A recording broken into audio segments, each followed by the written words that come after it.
এক আত্মা দুই প্রাণ। কোনো এক সময়ে কালাদান নামে একটি দ্বীপরাজ্যে শাসক রাজা সার সন্তানের জন্য আকাঙ্ক্ষা করেছিলেন। তিনিও তার স্ত্রী যখন প্রায় আশা হারিয়ে ফেলেছিলেন, ঠিক তখনই তাদের ইচ্ছা পূরণ হয়েছিল।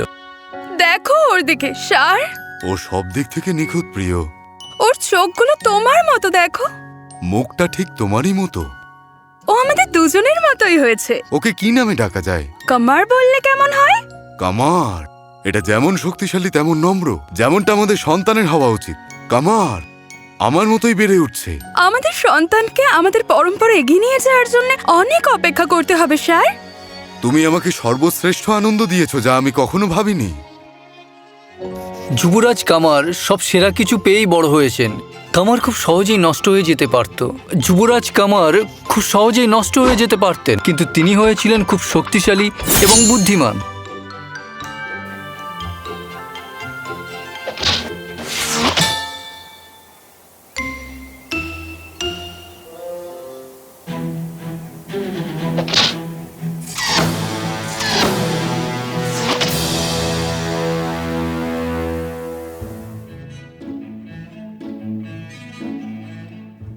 সে তখনও কিশোর ছিল যখন তার বৃদ্ধ বাবা বলেছিলেন, কামার, তুমি একজন সুপুরুষ হয়ে উঠেছ, শক্তিশালী, বুদ্ধিমান আর দয়ালু।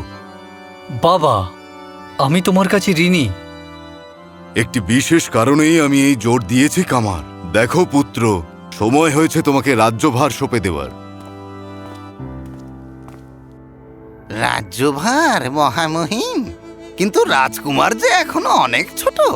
ছোট? বাজে কথা। আমিও তো তার বয়সেই রাজা হয়েছি, আর আজ আমাকে দেখো। ঠিক আছে, সম্পূর্ণ নিখুঁত না হলেও। মহামহিম, রাজ্য শাসন খুবই জটিল বিষয়। আমি জানি এলডুইন, আমি অনুভব করতে পারছি আমার সময় শেষ। একজন দলনায়ক ছাড়া আমি রাজ্য ছেড়ে যেতে পারি না। তাহলে প্রথমে রাজকুমারের বিবাহ দিন, আর আমরা দেখি সে কি করে একটা সংসার চালাতে পারে এই রাজ্য ভার তাকে দেওয়ার আগে। খুবই ভালো। আমি তাহলে কামারের যোগ্য কন্যা খোঁজা শুরু করি। রাজকুমার খুশি হলেন না। বাবা, আমাকে ক্ষমা করো। তুমি আমাকে যা বলেছো আমি তা সর্বদাই করেছি, কিন্তু বিয়ে করার জন্য আমার বয়স অনেক কম। এতে তো আরো কিছু সময় লাগবে কামার। যতদিনে আমরা সুযোগ্য কন্যা পাবো, তোমার তো বয়স বেড়ে যাবে। কিন্তু বুদ্ধিমান নয়। আমি হয়তো এই প্রাসাদের 4 দেওয়ালের ভেতর অনেক বই পড়েছি, কিন্তু এই পৃথিবী সম্পর্কে আমি অনেক কিছুই জানি না। রাজকুমারকে বাইরের পৃথিবীর সাথে পরিচয় করিয়ে দিতে হবে মহামহিম। আমি জানি কি করতে হবে। তখন থেকে যুবরাজ কামার রাজার পরিষদের অংশ ছিলেন।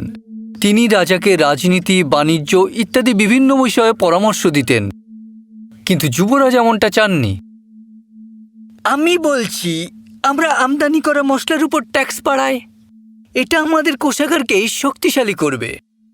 সম্ভবত বাবা, মহারাজ, আমরা পারতাম। কামার, ওনাদের বলতে দাও। বাবা, এটা অসহ্য। তারা শুধু ঝগড়া আর অভিযোগ করে, কিছুই শেখেনি। ধৈর্য ধরো পুত্র, এটা গুরুত্বপূর্ণ। এটি বাস্তব বিশ্বের অভিজ্ঞতা নয় যা আমি চেয়েছিলাম। তা সত্ত্বেও বাদশাহ শাহ পরের বছর প্রতিবেশী রাজ্যের বিভিন্ন কয়েকটি রাজকন্যার সাথে তার ছেলের পরিচয় করিয়ে দিয়েছিলেন। কামার বিনয়ী ছিলেন, কিন্তু তাদের কারো প্রতি সম্পূর্ণ আগ্রহী ছিলেন না। 1 বছর পরে সুসিলের সামনে কামারের বিয়ের ইচ্ছা পুনরাবৃত্তি করেছিলেন।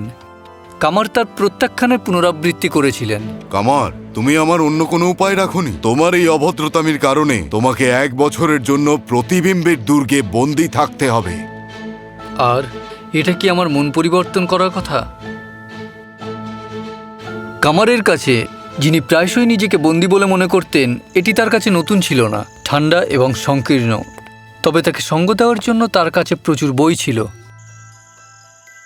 কামার গুজব ভুতুরে টাওয়ারে সীমাবদ্ধ ছিল, কিন্তু জাহরা নামের এক কৌতুকপূর্ণ জিন টাওয়ারটিকে তার আশ্রয়স্থল ভেবেছিল। এক রাতে, ছেলেটিকে সুন্দর দেখো। আমি জানতে চাই ও কি করেছে যাতে ওকে বন্দি করে রাখা হয়েছে। ঘুমন্ত রাজপুত্র জাহরার কৌতূহল জাগিয়ে তুলল। অবিবাহিত যুবরাজের ফিসফিসানি আর রাজার শাস্তির শব্দ তার কাছে এসে পড়ল। জাহরা শীঘ্রই খাজাম নামে আরেকটি জিনের সাথে ধাক্কা খায়। যখন যারা বন্ধুত্বপূর্ণ ছিল, খাজাম মানুষের সাথে কৌশল খেলতে পছন্দ করত।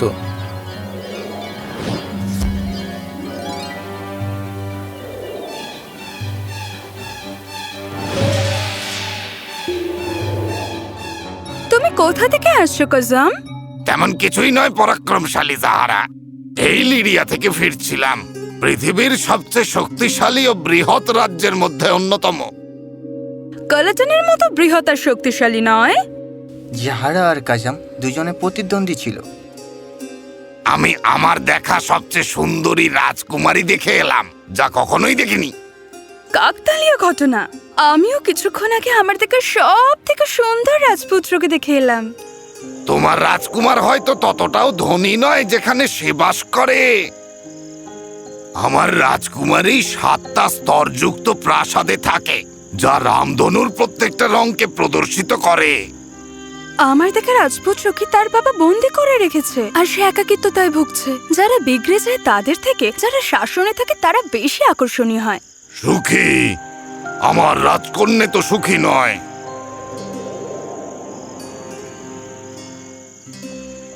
আমার রাজকুমারীর সৌন্দর্য তার চোখে, যা আমি তোমার রাজকুমারের চোখে দেখতেই পাচ্ছি না।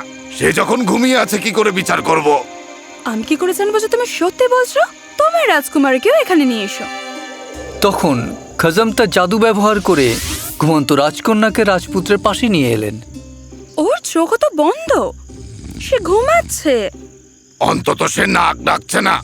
সিদ্ধান্ত নিতে অক্ষম তারা তৃতীয় জিনকে তলব করে। ক্যাশ ক্যাশ, কে বেশি সুন্দর বলো? কেন জাগানো হচ্ছে না তাদেরকে একবার তাদের প্রতিক্রিয়া দেখার জন্য? চমৎকার বুদ্ধি।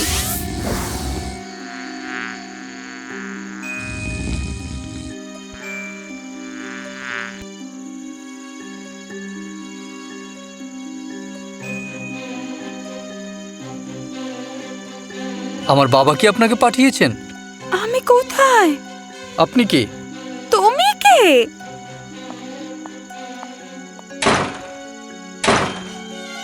আমরা একসঙ্গে আটকে আছি। থামো, তুমি নিজেকে আঘাত করছো। প্রহরীরা আপনার কথা শুনতে পায়, কিন্তু আপনি নিরাপদ। প্লিজ বসুন। আগের দিন রাত্রে আমি আমার বিছানায় শুয়েছিলাম, কি করে এখানে এলাম? আমি জানি না, কিন্তু এর পেছনে নিশ্চয়ই আমার বাবার হাত আছে। সে আমার বিয়ে দেওয়ার জন্য মরিয়া হয়ে আছে। আমারও। আমি যখন না বললাম সে আমাকে ঘরে আটকে দিল। দেখি তোমার হাতটা। আপনার আঙুলগুলি ফুলে গেলে আংটিটা খুলে রাখুন। সুন্দর আংটি, মানে এটা আমার মায়ের।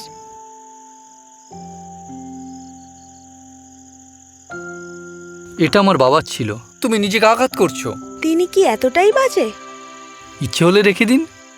তোমার তো অনেক বই আছে, তুমি কি পড়তে ভালোবাসো? বই হচ্ছে পৃথিবীকে আমি যেভাবে দেখি। তোমাকে তারা খেতে দেয় না? আমি গতকাল প্রতিবাদ করে আমার খাবার ছুঁড়ে ফেলেছিলাম। এই নাও, এগুলো আছে। আমিও অলিভস খেতে পছন্দ করি। আমার বাবার উচিত ছিল তোমার সঙ্গে আমার পরিচয় আগে করিয়ে দেওয়া। কেন? কারণ আমি কখনোই না বলতাম না। কি মনে হয় কে বেশি আকর্ষিত হয়েছে? আমার রাজকুমারীকে তোমার রাজকুমারের পছন্দ হয়েছে, আর তোমার রাজকুমারীর আমার রাজকুমারকে পছন্দ হয়েছে। তাহলে কি কেউই হারলো না? চলো মেনেও না মেনে নিয়ে থাকি।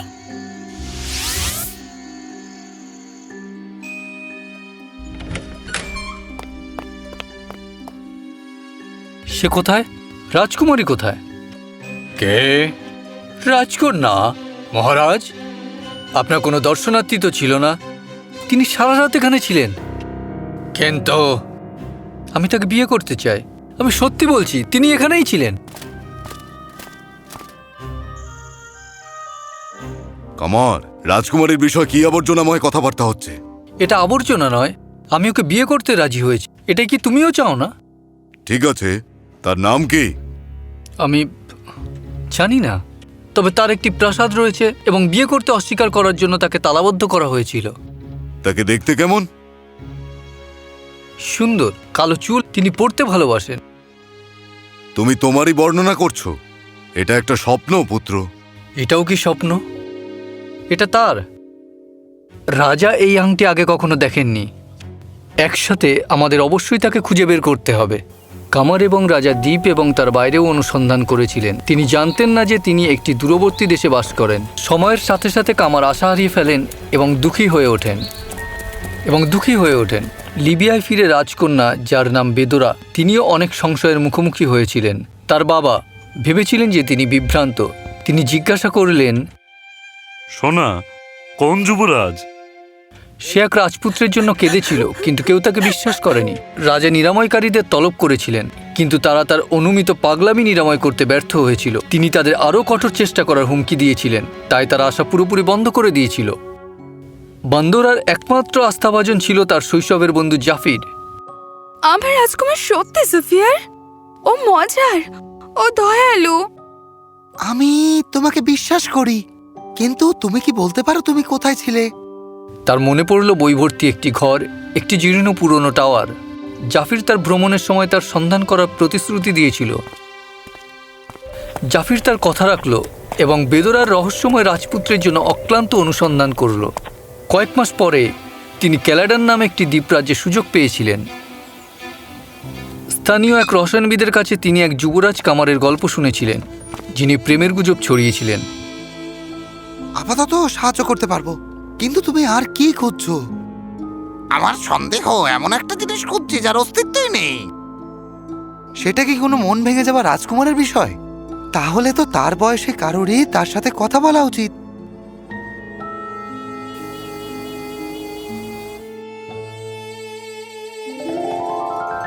এই আংটিটা তোমাকে কে দিয়েছে? তার নাম কি? তার নাম বেদোরা। এত বড় অদ্ভুত, তাকে তো তোমার মতোই মনে হচ্ছে। বেদোরা! আমাকে তুমি এক্ষুনি বেদোরার কাছে নিয়ে যেতে পারবে? জাফির পথ দেখালেন এবং কামার অনুসরণ করলেন। দিনের পর দিন ঘোড়ায় চড়ে তারা লিবিয়ায় পৌঁছে গেল। আমি দুঃখিত, আমার রাজকুমারী গৃহবন্দী, উনি কারোর সাথে দেখা করতে পারবে না। আমার হয়ে তুমি এই চিঠিটা ওকে দিতে পারবে?